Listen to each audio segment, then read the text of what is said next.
Hello everyone, good morning. Welcome back to my channel Arpita's blog. কেমন আছো তোমরা সবাই? আশা করছি ভালো আছো। আমরাও কিন্তু খুব ভালো আছি। অর্পিতাস ব্লগে আরও একটি নতুন ব্লগে তোমাদের ওয়েলকাম। ব্লগটা দেখতে থাকো, আশা করি তোমাদের ভালো লাগবে। এটা হচ্ছে সোমবারের একটা ভিডিও ক্লিপস। তো সোমবারে সারাদিনের ভিডিও ক্লিপসগুলো তুলে রেখেছি। সারাদিনটা কি করলাম না কি করলাম এই রেমাল ঝড়ের মধ্যে, সেটা কিন্তু সবটাই তোমাদের সঙ্গে শেয়ার করব। ঝড়টা কিন্তু রবিবার রাতের থেকে শুরু হওয়ার কথা ছিল, কিন্তু তার আগে সারাদিন রবিবারের ওয়েদারটা বেশ ভালো ছিল। আর ঝড়টা রাত 12টার পর থেকে শুরু হওয়ার কথা ছিল। আর আমাদের তো প্রত্যেক দিন রাত 10টা বাজলেই কিন্তু আমরা খেতে বসে পড়ি। প্রত্যেক দিনের মতো সেদিনকে রাত 10টার মধ্যেই বসে পড়েছি খেতে, কেননা এতবার কারেন্ট যাচ্ছে, কখন আবার কারেন্ট যাই তার তো কোনো গ্যারান্টি নেই। ওই জন্য আমরা তাড়াতাড়ি করে খাওয়া দাওয়া করে নিয়েছিলাম। তারপরে খাওয়া দাওয়া করে যে যার ঘরে ছিলাম, কিন্তু সবাই মোটামুটি রাত 12টা অবধি জেগেই থাকি। কেননা শোয়ার সাথে সাথে দেখবে ঘুম ঠিক একটা আসে না, আর শোয়ার পরে একটু ফোন না ঘাঁটলে কিন্তু ভালো লাগে না। তো রাত 12টা অবধি তো জাগিয়ে থাকাই হয়। আর এইদিকে ভাবলাম যে কখন ঝড়টা ওঠে। তো মাঝের মধ্যে জানলা দিয়ে উঁকি মেরে দেখছিলাম, তো দেখছিলাম মাঝে মধ্যে বেশ কিন্তু ভালো হাওয়া হচ্ছিল। তো যাই হোক, দেখো সকালবেলা তো ঘুম থেকে উঠে পড়েছি। ওইদিকে মা হচ্ছে, মায়ের কিন্তু স্নান টান করা কমপ্লিট হয়ে গেছে। তো মা এখন পুজো দিবে বলে তুলসী মন্দিরে জল দিচ্ছিলো। আর ওইদিকে আমি ভাবলাম ছাদের থেকে একটু ঘুরে আসি। তো এখানে এখন ছাদে কিন্তু প্রচণ্ড পরিমাণে হাওয়া দিচ্ছে। আমার কতগুলো গাছের টব কিন্তু উল্টে পড়ে গেছে, সেই টবগুলোকে মাঝে এসে আবার ঠিক করে দিলাম। অনেক এভরিওয়ান, তো অনেকক্ষণ বাদে আবার তোমাদের সামনে এলাম। তো দেখো সবাই স্নান টান করেছে, এখনও মাথাও আসতেইনি। আর এখন ঘড়িতে বাজে তো 9:30। ঘুম থেকে উঠেছি ধরো 7:30টার সময় ঘুম থেকে উঠে পড়েছি। তার মধ্যে কালকে সারা রাত কারেন্টও ছিল না। তো তার মধ্যে বৃষ্টি পড়ছে বাইরে, দেখো প্রচণ্ড জোরে বৃষ্টিও পড়ছে, হাওয়াও দিচ্ছে। এবার কাজের পিসে আসবে কি আসবে না তার কোনো ঠিক ছিল না। দিদিভাই দিকে রান্নাবান্না করছে, তাই আমি আবার বাসনগুলো মেজে নিলাম। তো মেজেটা যেয়ে স্নান টান করলাম, কিন্তু দেখো বাসন টাসন মেজে যখন স্নান করে বেরোলাম, তারপর কাজের বিষয় চলে এসেছে। তাই মা বলছে বাসনগুলো মাজলে চলে এলো, থাকবা কী করবো না, বৃষ্টি পড়ছে তো, এরকম বৃষ্টি বৃষ্টি বৃষ্টি বললে আসে না, কিন্তু আজকে আবার চলে এসেছে। তো চলো সারাদিন কী করি না করি সবটাই তোমার সঙ্গে শেয়ার করবো। তো দেখো তারপরে চলে এসেছি রান্নাঘরে। আর তোমাদেরকে যেটা বললাম, এতটা প্রচণ্ড পরিমাণে বাইরে বৃষ্টি পড়ছে না। এত বৃষ্টি পড়লে কিন্তু আমাদের বাড়িতে যিনি কাজ করে ওই পিসি কিন্তু কাজে আসে না। আর যখন আমার বাসনগুলো মাজা হয়ে গেছে, স্নান করে বেরোচ্ছি, তখন দেখছি আমার কাজের পিসি চলে এসেছে। তাই মা বলছে তোকে বারণ করলাম যে বাসন মাজতে হবে না বৃষ্টির মধ্যে। তো দেখ এখন আবার চলে এসেছে, আমি কী করবো, কারণ এতটা বৃষ্টির মধ্যে আসে না। এখন যদি বাসনগুলো না মাজি না, তখন স্নান টান করার পর দেখবে ভালো লাগে না, কিন্তু কী আর করা যাবে। তো দেখো ওইদিকে তো দিদিভাই রান্নাবান্না বসিয়ে দিয়েছে। আজকে সকালে রুটি হয়নি, কেননা আজকে রাত সকালে হয়েছে গোবিন্দভোগ চালের ফেনা ভাত। তাই ওইদিকে দিদিভাই বেগুন কেটেছিল, পটল কেটেছে, সেগুলো ভাজার জন্য।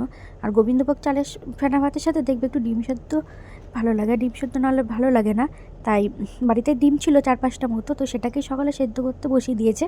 তো তারপরে আর সারা রাত ধরে যেহেতু বৃষ্টি হয়েছে, তো আজকে তোমাদের দাদাভাই আর বাজারে যাবে না। তো দাদারও আজকে আবার ছুটি রয়েছে, তো দাদা গেছিলো মাঝে বাইরে, তো দাদা আবার দোকান থেকে ডিম এনেছিল। তো সেই ডিমগুলোই আমি আবার বাটিটার মধ্যে রেখে দিলাম। আর দেখো আগে কিন্তু কতগুলো ডিম সেদ্ধ হয়ে গেছে, কেননা তখন 4-5টা মতো ডিম ছিল। সেটা করা হচ্ছে সকালের জন্য। এখন আবার দুপুরে কিন্তু দুপুরের জন্য ডিমগুলো সেদ্ধ করতে দেওয়া হচ্ছে, কেননা দুপুরে কিন্তু আজকে আমাদের বাড়িতে ডিম হবে। তো তারপরে দেখো এদিকে এখন আমরা সবাই মিলে খেতে বসে পড়েছি। এখানে ছিল গোবিন্দভোগ চালের ফেনা ভাত, ডিম সেদ্ধ, আর তার সাথে ছিল বেগুন ভাজা। আর গোবিন্দভোগ চালের সাথে ঘি, আলু সেদ্ধ, ডিম সেদ্ধ, এটাই কিন্তু বেশি ভালো লাগে। খেলবি? হ্যাঁ। তুই খেলতে পারিস না? খেলতে পারি। আস্তে আস্তে বল। আমি খেলতে পারি, তাও খেলতে নিচ্ছে না কেন? পেছন ফেরার দেখ, হ্যাঁ বস, তারা হাওয়ায় উঠে যাবে। মরছে।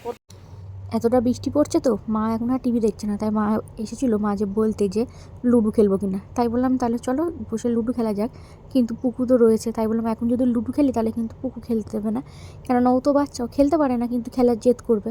তাই মা ওকে বোঝাচ্ছে যে ও যাতে লুডো খেলবে কি খেলবে না, কিন্তু ওকে কে বোঝায়? ও যেই শুনে যায় লুডোর কথা তখনই বলে যে না আমিও খেলবো, কিন্তু ওই জন্য আমাদের আর লুডো খেলা হলো না।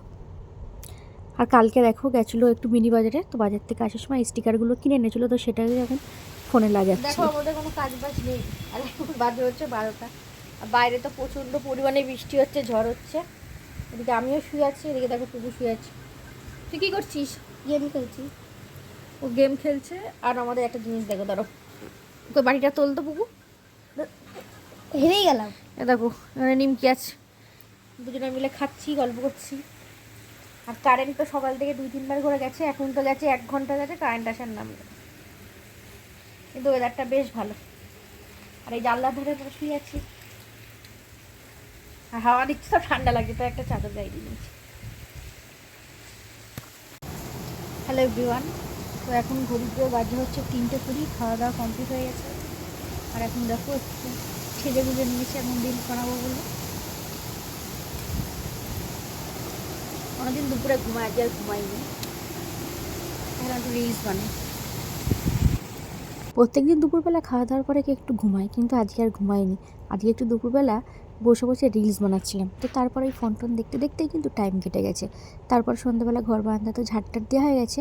তারপরে দিদিভাই চা করেছিল, তো ওদিকে মাকে আর দাদাকে ওই ঘরে চা দিয়েছে, কেননা মা ঘরে টিভি দেখছে, আর এই দিদি ঘরে হচ্ছে আমাকে আর তোমাদের দাদাভাইকে চা দিয়েছে। এই দেখো কাম্মা এখন বিছানা গোছাচ্ছে। হ্যাঁ আছে, হ্যাঁ যেতে হবে।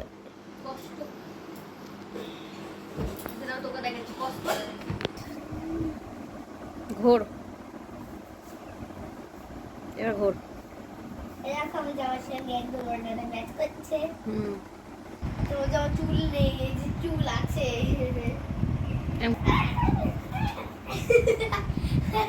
সন্ধেবেলায় না সেরকম একটা কাজবাজ থাকে না, মানে যেদিনকে জামা কাপড় কাচা হয় সেদিনকে যদি জামা কাপড়গুলো দুপুরবেলায় ভাজ টাজ না করি, তো সেগুলো সন্ধেবেলার দিকে মানে জামা কাপড় গোছানো। আর যদি রাতে রান্না থাকে, এই কেননা প্রত্যেক দিন রাতে তো রান্না করতে হয় না, কেননা যেদিনকে দুপুরবেলায় আমি রান্না করি সেদিনকার দিদিভাই রাতে করে, আর যেদিনকে আবার দিদিভাই দুপুরে রান্না করে সেদিনকার তো আমরা রাতে রান্না করি। তো ড্রেসিং টেবিলটা একটু অগোছানো ছিল, তাই ভাবলাম যে ড্রেসিং টেবিলটা গোছাই। তো ড্রেসিং টেবিলটা গোছানো হয়ে গেছে, বেশ অনেকক্ষণ ধরেই টাইম লাগলো। তারপরে চলে এলাম রান্নাঘরে। ভাবলাম বাইরে যেহেতু বৃষ্টি পড়ছে, তাই একটুখানি মুড়ি ভাজি, কেননা বৃষ্টির দিনে দিবে একটু মুড়ি টুড়ি ভাজা, তারপরে বেগুনি, এগুলো খেতে ভালো লাগে। কিন্তু আজকে আর বেগুনি করবো না, কেননা রাতে আবার খিচুড়ি হবে, ওই জন্য। তাই ওখানে মুড়ি ছিল, মুড়িটা দেখো নিয়ে নিয়েছি, এখন একটু মুড়ি ভাজবো আর একটু তার সাথে পাঁপড় ভাজবো। তাই সর্ষের তেল গরম করে ওর মধ্যে বেশ কতগুলো কাঁচা লঙ্কা দিলাম, যাতে একটু ঝাল ঝাল হয়। আর মুড়িগুলো না একটু নরম নরম ছিল, তাই একটু ভালো করে ভেজে নেবো। সন্ধ্যাবেলার আজকের টিফিনে হচ্ছে মুড়ি আর তার সাথে পাঁপড় ভাজা।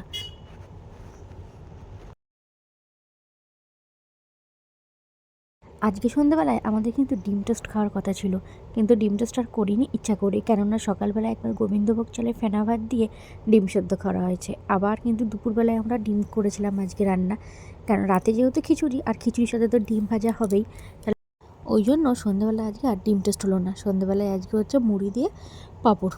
তো চলো এখন এটা খেয়ে নিই, খেয়ে টেয়ে নিয়ে তারপরে কিন্তু আবার রাতে রান্না করতে যেতে হবে।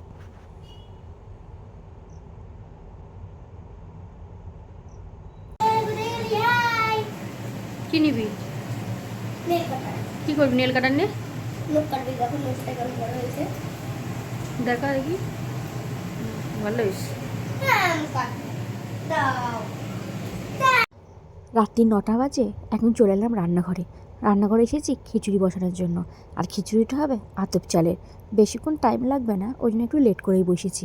আর তারপরে এদিকে দেখো বড়মশাই আবার বললো আলু ভাজা খাবে, তাই এদিকে আবার একটু গোল গোল করে আলু কেটে নিচ্ছি। রাতে হবে খিচুড়ি, তার সাথে আলু ভাজা, আর একটু পটলও কেটেছি, পটল ভাজা ভাজবো। আর যেহেতু আমরা রাতে খিচুড়ির সাথে ডিম খাবোই, তাই একটু আলু আর পটল ভাজলাম। মা আবার বলেছিল বেগুন ভাজতে, কিন্তু বেগুনগুলো কেটেছি, দেখলাম পোকা, তাই আর বেগুনগুলো না ভাজলাম না। আর খিচুড়িটা বসিয়েছি, তো গন্ধটাও বেশ কিন্তু দারুণ বেরোচ্ছে। আর আমাদের বাড়িতে খিচুড়ি হলে না হয় সেটা হবে গোবিন্দভোগ চালের, আর নয়তো আতপ চালের।